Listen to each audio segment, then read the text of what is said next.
आज गरीब सोचता कि बेटी रुखसत कैसे की जाएगी, आज कमजोर सोचता कि बेटी के हाथ कैसे पीले किए जाएं।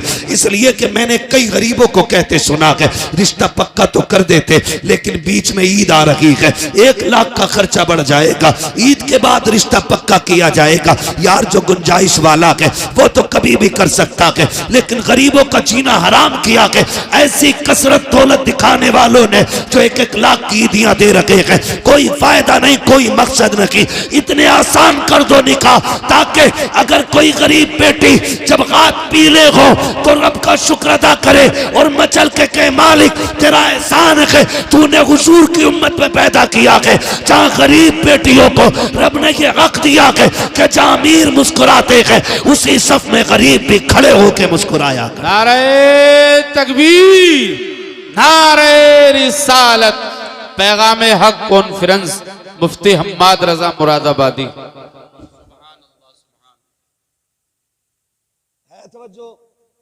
आसान करेंगे इंशाअल्लाह निकाह, इंशाअल्लाह। बोले इंशाअल्लाह, जोर से बोलो इंशाअल्लाह।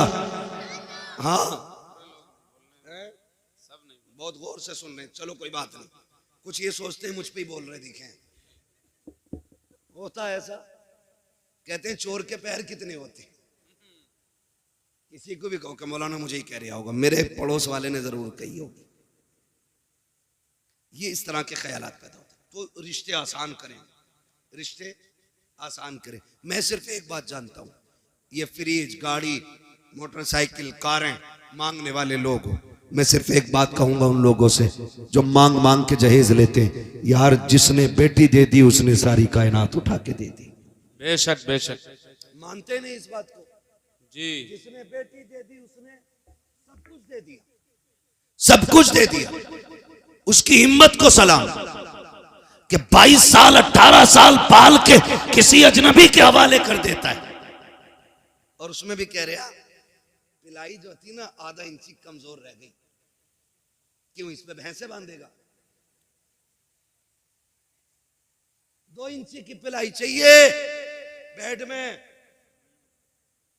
अलमारी में। कब्र के तख्ते कै इंची के होते हैं? बोलो। यही होते हैं ना, 1 इंच, 1.25 इंच का तख्ता कब्र में लगना है और बेड में 2 इंची की पिलाई। क्यों?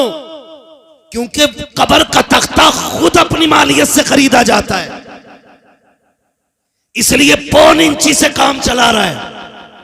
और उधर हराम का रखा दिख रहा है ना, इसलिए 2 इंची की मांग के ला रहा है। और मैं तो कभी कभी सोचता हूं ये बुलेट के लिए जो चच्चा लड़ रहे थे ना, ये कभी बैठेंगे नहीं इस पे, बेइज्जती और करा ली। चाबी भी ना मिलेगी।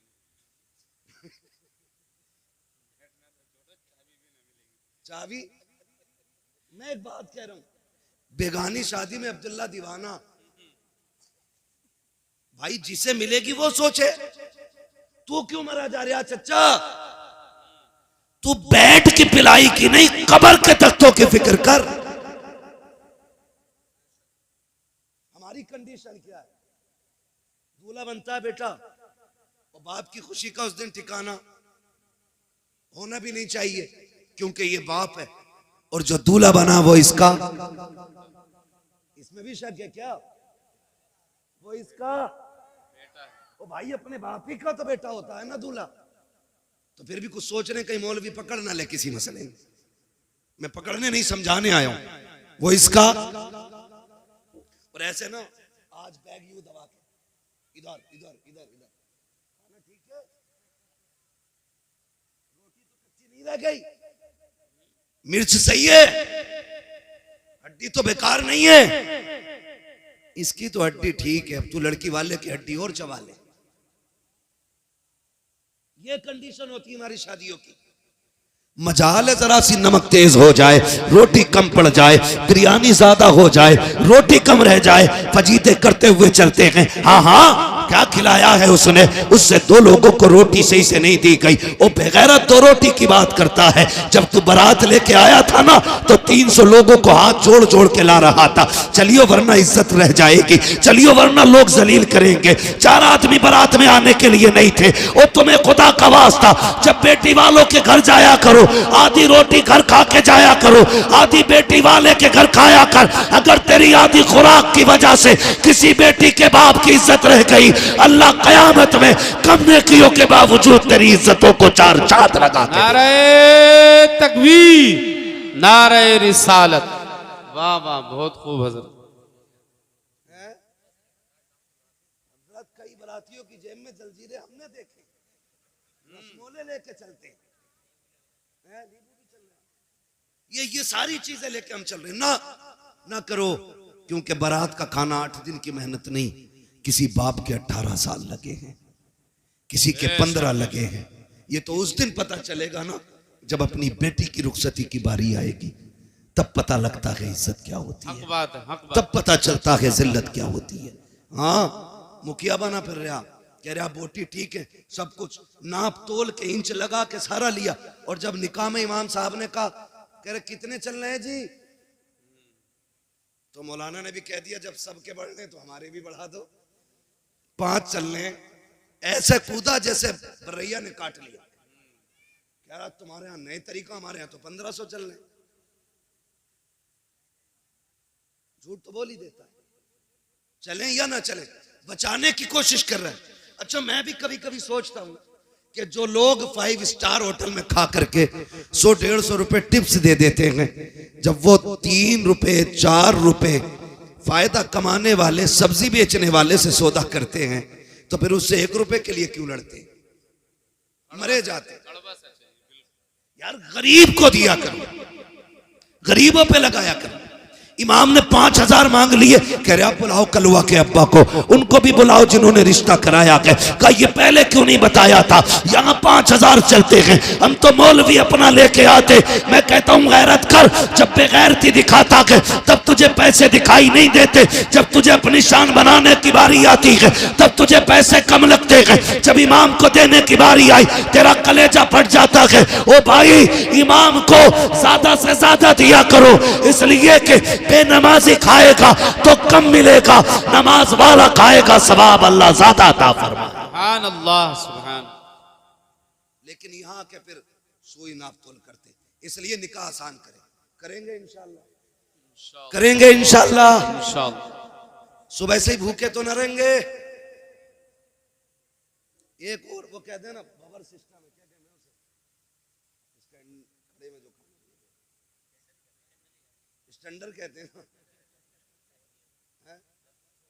हाँ स्टैंडर ही कहते हैं उसे लोग कहते हैं। हम लोग जो गांव के लोग हैं, हमको इतने बड़े शहर के थोड़ी हैं यार, गांव के घर की ऐसी समझ लो। कह रहे स्टैंडर में है खाना, कह रहा स्टैंडर में, कह रहा तो मैं भी जाऊंगा वहां जाके वो बदतमीजी खाने पे, और फिर कह रहे खाने में बरकत नहीं हो रही। सुने, मैं गारंटी के साथ कहता हूँ सुन्नत के मुताबिक खाना खिलाया करो, खुदा की कसम बरकतें भी नाजिल होंगी और निकाह में खुदा की रहमतें भी नाजिल होना शुरू हो जाए। बेशक बेशक। तो मैं आपसे जो बात कर रहा था, मैं ये कह रहा था ये रिश्ते हमने इन पे बड़ा जुल्म किया। बेटी का रिश्ता, बहन का रिश्ता, माँ का रिश्ता, ये सारी हमने मजलूम बना दिए, सारी मजलूम बना दिए। रिश्ते बहुत अहम होते हैं, इन्हें जोड़ने की कोशिश करो, तोड़ने की कोशिश नहीं करनी है, इन्हें जोड़ने की कोशिश करनी है। ईद गुजरी है, ईद उस दिन गुजरे, टांडे में 3 दिन ईद चलती है। इतनी बेगैरती है हमारी कौम के अंदर, क्योंकि अभी कटा नहीं ना हमारा कोई दीन के लिए, इसलिए ईद भी 3 दिन करेंगे, बदमाशियां भी करेंगे, डीजे भी बजाएंगे। ईद खुदा की तरफ से बहुत बड़ा तोहफा है, हम इसकी इज्जत करें, हम इसकी कदर करें। ईद के नाम पे टांडे बच्चियां भेज दी कि हक है उसका ईद में जाना, नहीं, ये गलत है। जो हक है वो दो उनको, जो नहीं है वहां उन्हें फ्री ना करो। दीन बड़ा मुश्किल है, वरना सच बताओ, जब तेरी मेरी बेटी बेपर्दा किसी बाजार में जाती होगी, फिर खातून जन्नत की बेटी सैयदा ज़ैनब के दिल पे क्या गुजरती होगी, खुद सोचो जरा। वो सोचती नहीं होंगी हमने खानदान दे दिया लेकिन पर्दा नहीं दिया था। हमने अपनों की लाशें देखी हैं, बच्चों के कटे सर देखे, लेकिन हमने हुजूर का दिया हुआ पर्दा नहीं छोड़ा। तो फिर क्या जवाब होगा अगर क़यामत में उन्होंने पकड़ लिया तो? इसलिए खुदारा हम अपने रवैयों को बेहतर करें, रवैयों को बेहतर करें। ईद गुजरी है ना, कई लोग ना बेटियों को फोन, ना बेटियों को बुलाना। क्यों? कि दामाद से अनबन हो गई थी। समधी जो हो ना, समधी भी मुझे तो कहीं कहीं ऐसा लगता कि पूरे आतंकवादी होते। सही कह रहा हूं? कह रहा जाऊंगा नहीं, मूछ का मसला, और जागा मेरा लड़का भी नहीं। निकाह लड़के का हुआ, अब्बा तुम्हारा नहीं हुआ है। बेटी पे सितम न करो, वरना अल्लाह ऐसा रगड़ेगा सारी समझीगिरी निकाल देगा। जो बने बैठे ना हम समझी हैं, ना करें। बाप को बेटियां बड़ी प्यारी होती हैं, बेटियों को कभी माँ बाप से जुदा ना करें। खुद भी इनके साथ शामिल हो, इनको भी माँ बाप के साथ भेजें, उनके पास भेजें, ताकि बेटियों की खुशियों में कमी ना रह जाए। ये हम सभी पे लाजिम है, इन रिश्तों को निभा के चलें। और बस आखिरी बात आपसे ये कह के मैं बात खत्म करूं कि हम जिस सोसाइटी में जी रहे हैं ना, उस सोसाइटी में सबसे अहम और सबसे खास बात यह है कि हमें पढ़ना होगा, आगे बढ़ना होगा। जी। जिसके पास 50 बीघे जमीन है वो पढ़ाते ही नहीं। कह रहा ट्रैक्टर रहेगा तो ये जोतेगा, अगर कलम ले लेगा तो जमीन कौन देखेगा? एक साइन में सारी छिन जाती है। जमीन मजबूत ना करो, औलादे मजबूत बनाओ। जी जी। आपके पास 50 बीघे के 5 बीघे बेच के बच्चों को पढ़ाइए, और बच्चों को इतना मजबूत बना दो कि वो किसी पे बोझ ना बने, बल्कि दूसरों का बोझ खुद उठाने लगे। बेशक बेशक। पढ़ाइए अपने बच्चों को, और आने वाला दौर बम का नहीं, बारूद का नहीं, कलम का दौर है। जी।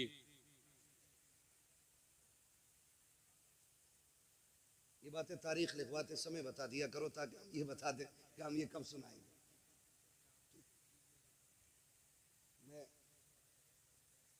चलिए मैं सुना दूंगा एक वाकया, जरूर आपका मन इस बात में रख लिया जाएगा। ठीक है, आप खुश रहिए। ठीक है ना? इन बच्चों ने बड़ी मेहनत की है, तो अगर ये चाहते हैं तो इंशाल्लाह वो मैं जरूर सुनाऊंगा। ठीक है, जरा कह दें या रसूल अल्लाह, या रसूल अल्लाह। और जोर से कह दें या रसूल अल्लाह, या रसूल अल्लाह। है ना? मेरे भाई ने पहले भी मुझसे कहा था इस बात को, तो मैंने कहा था इंशाल्लाह कोशिश रहेगी। ठीक है, लेकिन मैं क्यों, हाँ, और मैंने उसमें बीच में जिक्र भी कर दिया है थोड़ा सा, लेकिन मैं आपको बता दूं, बस नाराज ना हुआ करें। मैं ये बात बता दूं भाई कि कुछ चीज़ें ऐसी होती हैं ना जो मौके के साथ खास होती हैं। जी जी। खास होती हैं। करबला का जिक्र अगर मुहर्रम में हो तो फिर 4 चांद लग जाया करते हैं। ठीक है ना? लेकिन मोहब्बत आपकी है तो इंशाल्लाह मैं कोशिश करूंगा कि इस बारे में भी कुछ बात कर लूं। जरा कह दें या रसूल अल्लाह। या रसूल। अब जो दौर है ना, मैं जो कह रहा हूं, अब जो दौर है वो दौर कलम का है। वही आगे बढ़ेंगे जो पढ़ेंगे। कब्जा हुकूमत उन्हीं की रहेगी जिनके हाथों में कलम होगा। हम जो तोड़े गए ना, हमारी जहालत की बुनियाद पे तोड़े गए। हम जो पीछे धकेल दिए गए, हमारी नाकाबिलियत की बुनियाद पे पीछे धकेला गया। हम पैसे देकर के हाई स्कूल पास करते और फिर कहते मुसलमान थे इसलिए निकाल दिया। हाँ, 10% ये वजह हो सकती है कि हमारे मुसलमान होने की वजह से हटाया गया, लेकिन 90% हमारी जो पीछे हटाने की वजह होती है वो होती है हमारी लाइल्मी। नौजवानों, किसी ऐसे स्कूल में ना पढ़ना जहां पैसे लेकर के नकल कराई जाती हो। खुद मेहनत करना, और इतनी मेहनत करना कि अपनी काबिलियत से हर एग्जाम को पार करके मनसब हासिल करो। लोग कहते हैं कि काबिल लोगों को नौकरी नहीं मिलती। मैं ये कहता हूं किसी मर्ज का इलाज बन जाओ, मरीज दौड़ता हुआ खुद तुम्हारी चौखट तक आ जाए। बेशक बेशक। इसलिए तालीम पे सबसे ज्यादा गौर करना है। पढ़ना है आज हमारे लिए ही सबसे ज्यादा जरूरी है। और जरूरी नहीं है कि मौलाना ही बनाए, मौलाना ही बनाए, ये जरूरी नहीं है।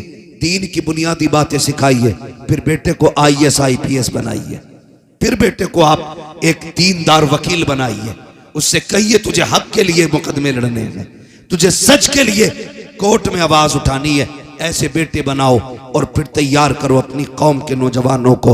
हर कोर्ट में जब हुजूर का गुलाम खड़ा होगा ना और कह देगा मुझे झूठा मुकदमा नहीं लड़ना, मैं सच के लिए लड़ूंगा, लोग सोचने पे मजबूर हो जाएंगे आज के गुलामों का किरदार ऐसा है तो फिर नबी के उमर का किरदार कैसा रहा हो। सुभान अल्लाह, सुभान। इसलिए पढ़ेंगे इंशाअल्लाह।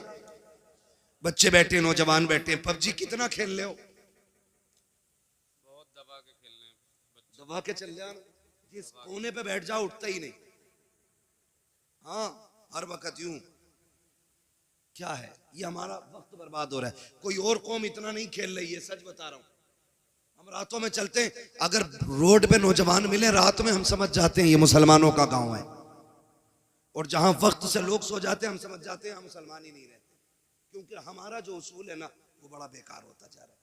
रहन सहन खराब, तौर तरीके बदल गए। नौजवानों, अब मोबाइल चलाने का वक्त नहीं है, अब कलम चलाने का वक्त आ गया है।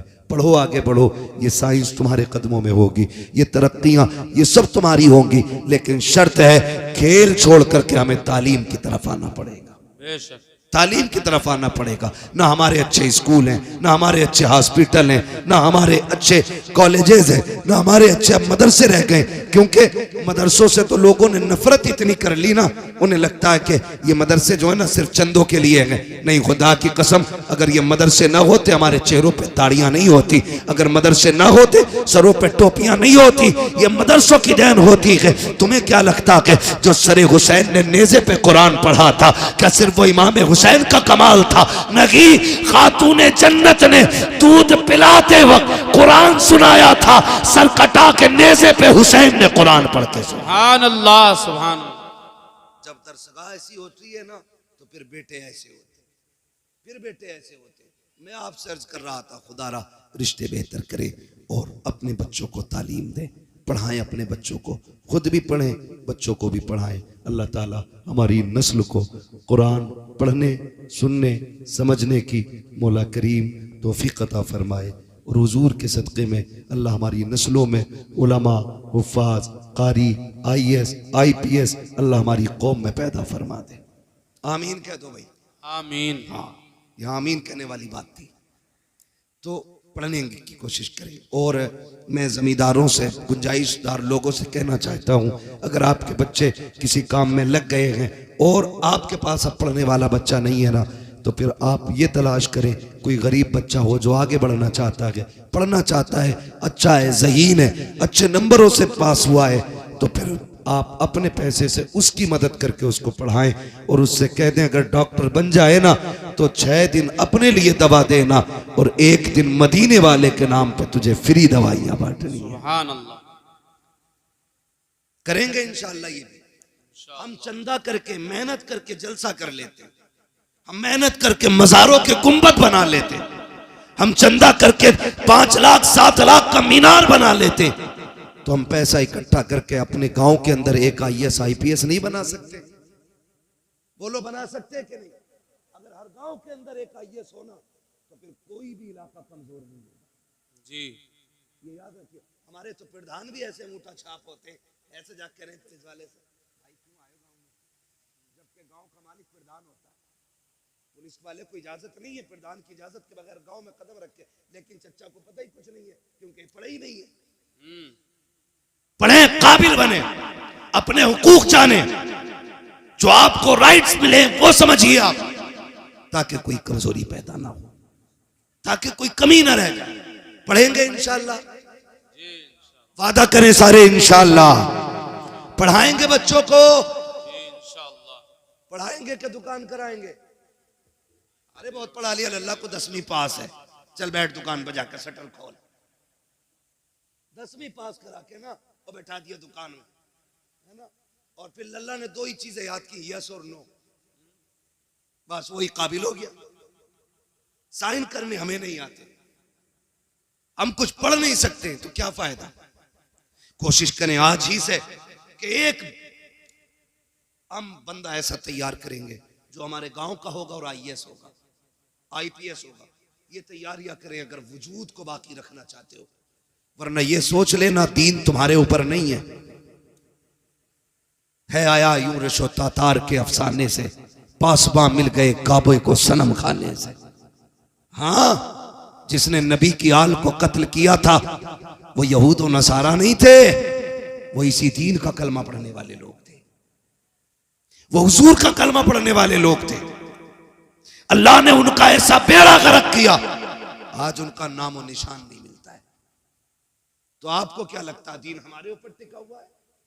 हम कुछ भी कहें करें, अल्लाह को हमको जिंदा रख रही है, महज अल्लाह उसकी कोई मजबूरी है? वो तो ये कहता है अगर तुम मेरे दीन से खिलवाड़ करोगे मैं तुम्हें खत्म करके तुमसे अच्छे लोग ला के रख दूंगा। ये उसका ऐलान है। इसलिए खुद से कोशिश करो। वो कुरान की आयत करीमा में हाफिज तो नहीं हूं, इन्नल्लाह ला युगय्यिरु मा बिकौमिन हत्ता युगय्यिरु मा बिअनफुसिहिम, अल्लाह ताला किसी कौम के हालात उस वक्त तक नहीं बदलता जब तक कौम अपने हालात बदलने की खुद से कोशिश नहीं करती। हमें कोशिश करनी है खुद से। हमें फिर आप कोशिश करें, कामयाबी देना रब का काम करेंगे इंशाअल्लाह। इसी दीन के लिए करबला में शहादतें हुई है। खाली सुन के घर जाके हुसैनी नहीं बन सकते हो, किरदार में भी हुसैनी बनना पड़ेगा, अखलाक में भी हमें हुसैनी बनना पड़ेगा, तौर तरीके भी हमें करबला वालों के होने चाहिए। मैं आपसे अर्ज कर रहा था, रिश्ते निभा के चलें। जिस तरह आप मेहनत से बेटों को पढ़ाते हैं उसी तरह मेहनत से बेटियों को भी पढ़ाइए, बेटियों को भी पढ़ाइए। हम बेटों को इसलिए मेहनत से पढ़ाते कि ये बुढ़ापे का सहारा होता है, और बेटियों को इसलिए नहीं पढ़ाते क्योंकि वो पराए घर चली जाती है।